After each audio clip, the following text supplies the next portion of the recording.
I've spent years telling myself a story about what a real writing routine looks like, and this week I'm going to find out how much of that story is actually mine and how much of it is just a social construct that I've absorbed without questioning. So I'm going to be writing like one of the most award-winning living fantasy authors, NK Jemisin, who, by the way, actually says she doesn't write every day. And hi, I'm Celine, and welcome back to the Uncharted studio, where we build creative lives that are just messy, chaotic, with moments where we just lack the words, and we build these one step at a time. This video is part of my Exploration Week series, and if you haven't seen any of these before, the premise is simple. I pick a creative practice, a routine, a process, or a challenge. I usually borrow these from other authors or other writers that I see doing these online, and I trial them for a week or for however long this challenge is for.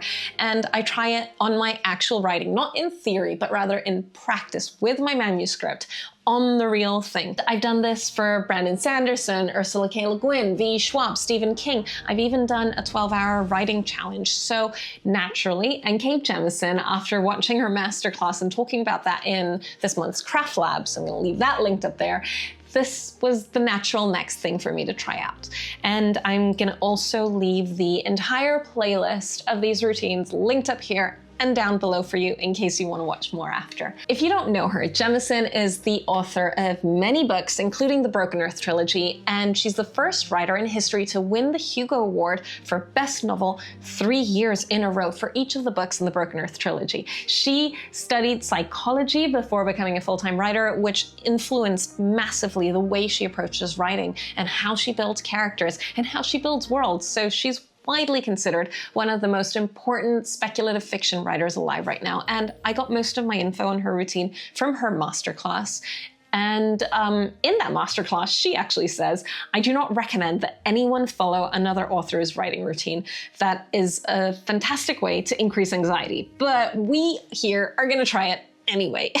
Now that she writes full-time, Jemisin works between 11 a.m. and 5 or 6 p.m. and that's roughly a 6-hour window. Now, she doesn't fill all of that with new words necessarily. She considers editing, reading, revising, whatever, all part of writing. So if she spends an entire session just rereading what she's written before, she still considers it a good productive day. And her baseline target is around 1,500 words a day, which is what I'm gonna be aiming for. But when she's on deadline mode, she pushes that to 3,000. But she also said that 3,000 words a day is just really quite hard on her. She writes a zeroth draft, not a first draft, a zeroth draft, and that is basically a draft that no one's ever gonna see but herself. It has brackets all over the place, it's absolutely chaotic, it's a mess, it has plot holes, it has no chapter titles because she just is willing to move everything around later. No epigraphs, no numbers, nothing. And that's okay. That's the point. The zeroth draft is her permission slip, and she says that just knowing that I can write a draft that's far from perfect allows me to finish the story without getting anxious about its imperfections. It's the way she basically uncovers the bones of the story, and I want to try all of that. I want to try this daily writing window, the word count target, the zeroth draft energy on this manuscript that I've been a bit too precious about lately, and that I haven't been writing enough in lately, because life. And she says that she doesn't actually write every day. This is a woman with 4 Hugo Awards. She is, by any measure, one of the most successful speculative fiction writers alive, and she doesn't write every day. She said that if she's sick, if she's tired, if she's stressed about other things, or she's just not in a good headspace, she finds it more valuable to not write that day than to write badly, because then badly or in prose means that she just has to go back later and spend more time fixing or deleting or replacing it. Now, we're in this era, we live in this era where productivity culture has completely infiltrated writing and the writing conversation. And write every day, write no matter what, build the habit, show up regardless of how you're feeling. Consistency is king, it's everything. These are things that we hear all the time, and I'm not saying that those ideas are entirely wrong. They really work for some people, and they work for me in different parts of my life, but I don't think that they're working for me right now.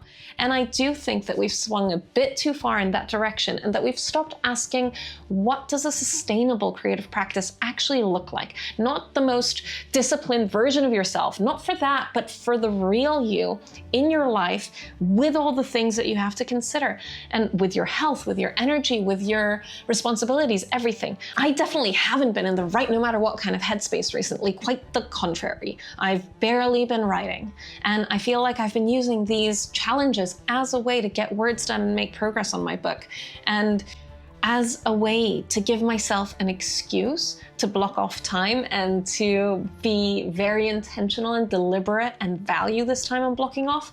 And maybe that's what I need right now. But Jemisin isn't telling you to be lazy when she says don't write every day, or that she doesn't write every day. She's telling you to be honest, and there's a difference. You know, the fact that someone who's operating at the absolute highest level of the craft has this kind of self-awareness of her own process, I think that matters, and I think it deserves more than a footnote. So it's something that I want to really, really consider when trialing her routine this week. So here's how this week is gonna go. I'm gonna be writing from 11 to 5.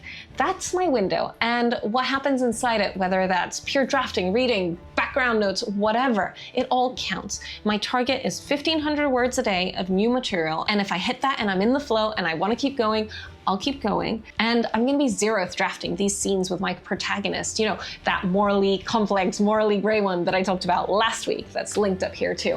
I'm gonna be trying this approach to see what happens, and I'm gonna also apply Jemisin's character pyramid. I'm gonna keep that in mind. And if I have a day where I'm exhausted or sick or just not feeling right, or I'm just not in the right headspace, I'm gonna use the permission from Jemisin's routine to not write. And I'm gonna notice how that feels, how it feels to give myself this permission, because I suspect that it'll be interesting information as well. I do these experiments because I wanna find out what happens when I put myself through a different process and see, you know, what sticks, what falls away, what surprises me, how it works for me, and just to push myself out of my comfort zone. And my hypothesis going into this one is that it's gonna show me a great way of balancing time-based tracking with a word count target. That's something that I've been toying with for months now and trying to figure out what works for me. And I think this blend will give me a lot of useful information. I also think that the 11 a.m. to 5 p.m. window is way too big for me. Like, I tried the Le Guin experiment where I was writing from 8 to 12, and that was a 5-hour window, and I was dying. I was dead by the end of it. But I don't know. We'll see. Let's get started.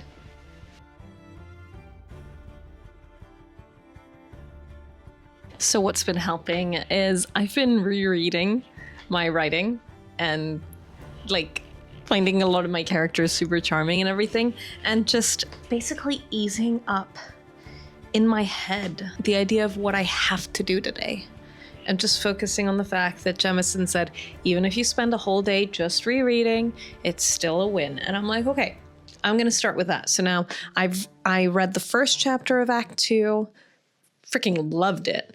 Now I'm reading the second chapter of Act 2, so I can see where I have to pick up. Well, second chapter, this is all super relative. They're just big key moments in the story that I've just kind of broken into chapters. Anyway, yay, this is going okay. So it's after lunch on the second day of the experiment. Yesterday, I spent most of my time making a really detailed outline of what I'm going to be writing in this section. And this section basically leads us up to one of the points of conflict right before the midpoint. So it's a lot of character deepening, and we see my morally gray protagonist just keep making choice after choice that is leading to her descent. And yesterday I basically planned and I did a lot of rereading. And according to Jemisin, that counts as a win. And it felt not like such a big win to me because I pride myself on new words on a page. But then today I found that so much easier to sink into the story. And now I've hit her minimum. I've written quite a bit, and now I'm just gonna keep going and see what happens. I'll stop when I'm feeling ready to stop, when I'm feeling tired. And so far this routine just feels like a piece of cake. Honestly, it feels like I've just been writing in my own natural habit, but in a lazy way even, because I'm not like waking up first thing and then saying, okay, now I'm writing, which I loved in previous experiments, but instead it's like, okay, getting errands done, doing this, doing that, doing the other, getting all my responsibilities out of the way, and then sitting down and having a very peaceful writing experience. Oh, and today I've been listening to a YouTube video called Cottage on the Moors, Medieval Celtic Music for Study and Focus by a channel called Medieval Hearth. And I'm gonna leave that linked below in case you're curious. So yesterday I had a pretty bad mental health day, so I didn't write. Now it's Thursday, it's day 4 of the experiment, and I'm gonna get back to my story, picking up with where I left off on Tuesday. And I'm feeling like having permission to respect your feelings and give them the space and time they need. I feel like that was really helpful. So let's see how this goes.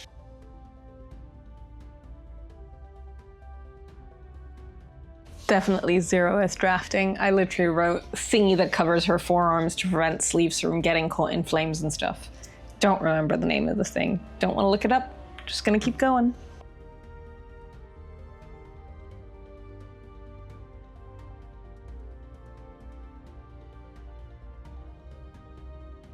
Yesterday was a really, really rough day for my mental health, but today was much better. And we went on a really nice walk with my partner this morning. And then when I came in to write, I just sort of sat down for maybe 20 minutes, half an hour, just thinking about the scene I wanted to write, picturing all the details and letting my mind wander without pressure. And then at some point I was like, okay, I'm ready to write now. And I wrote. And I hit the word count target. I exceeded the word count target, not by too much, but I felt like I got something good done. I feel the sense of achievement just for managing to write when it's been a bit stormy inside. And yeah, it's been interesting. I'm not sure how I feel about this routine. Well, I have some thoughts, but I'm reserving judgment until tomorrow because tomorrow's my last day trialing it. And I'll share all of those then. See you tomorrow. Okay, this is over and I have a lot of thoughts. I have a lot to say. I didn't like this. No, I didn't like this at all. But before I dive into that, let's start with the numbers, because I think Jemisin would start with the numbers, and because I think the numbers are a really honest way to show something that sometimes feelings kind of beat around the bush about. So I wrote 7,276 words today. Not today, this week. I wrote 7,276 words this week. And the goal was 1,500 words a day, which would mean that the target would have been 10,500. I didn't hit that. There were days that I didn't hit the 1,500, and there were 2 days this week that I didn't write at all because my mental health was just in the gutter. So yeah, the target was 1,500 words a day. The window was 11 a.m. to 5 p.m., but instead I caught myself writing earlier, which feels a lot more natural to me. I caught myself going for a nap at 2 and then sleeping until 5 rather than being at my desk. I did not find this easy. That window is not the right window for me, by 11, my brain is fried and I've just spent the whole morning doing the 15 million things I have to do that day. And then I can't relax into the story. So going into this, my hypothesis was that this experiment would show me a good way of balancing time-based tracking and word count targets. And what I think works best for me is having this window of time, this blocked off time, and then having a word count target on top of that. So if I hit the target before the time's up, great. I get to stop for the day early and have free time to do whatever I want. But if I don't hit the target and I'm there for the set amount of time, great. That's also a win, a major win. So I feel like that's what I'm going to keep doing going forward. And that's something that this experiment taught me. But also, I really appreciated not having this forced requirement to write when things were not good. But I feel like it was just a bit too flexible for me. It was too flexible for what I need right now. I needed a lot more rigidity to get words done. I love the zeroth draft energy. Like, I have quite a few highlights where I'm like, this person's husband's name, don't remember it right now, don't want to look it up, which was great. But then as far as writing every day, yeah, I want to come back to that because I feel like living it is different from knowing and thinking about it intellectually. Intellectually, I fully agree that I should cut myself slack. And actually, I don't regret not writing for those 2 days because those days were rough. But at the same time, I feel like this was too free. Jemisin doesn't write every day. She said that if she's sick, she's tired, she's stressed, or just not in a good headspace, she finds it more valuable to not write than to write badly. And I think that's true to an extent. I feel like giving myself these 2 non-writing days were great because I didn't feel that guilt. And I felt relieved at saying, okay, no, today I'm just going to take care of myself. But at the same time, I feel like I could have said that almost every day. You know, I have chronic health issues, disabilities. I'm going through a lot of stress and grief and everything. So I could have taken the easy out. And I feel like this is a bit too much of an easy out for what I need right now. But we often talk about showing up no matter what, as if willpower and the lack of it is what's the problem, as if writers who don't finish their manuscripts just didn't want it enough. And I disagree with that. And Jemisin disagrees with that. And she just says that some days it's more valuable to not write and trust yourself to know which day is which. And I feel like right now, yes, I do trust myself to know which day is which, but I feel like almost every day gives me the right kind of excuse. So I don't know. What do you think? Have you tried this? Have you tried giving yourself slack and just giving yourself a break and honoring where you're at? I feel like as a function over time, this works. And I just want to keep sitting with it because I feel like there are different eras in our life where we need to tap into something more forceful. And then other eras where we need to just honor where we're feeling. So I know a few weeks ago we talked about capacity and avoidance and how these 2 things can influence your writing and your desire and your ability to write. And I feel like right now, yes, I am only now slowly gaining more capacity. And because of that, I feel like I'm leaning into avoidance more if I let myself. Now, what I'm carrying forward from this experiment is an understanding and appreciation of the best times for me to write. I need to write before I start getting depleted by everything in my day. I need to write in the moment that I still have capacity and still have all this energy and hope before the day starts chipping away at it and before I get on with all those 15 million other to-dos. So maybe what I need to do is just block off my mornings, maybe block off a couple of hours really early in the morning. And also, I feel like this balance of a shorter window of time and a word count target will help push me through to the end of this manuscript. So yeah, Jemisin's routine did not work for me. It didn't work in so many ways. I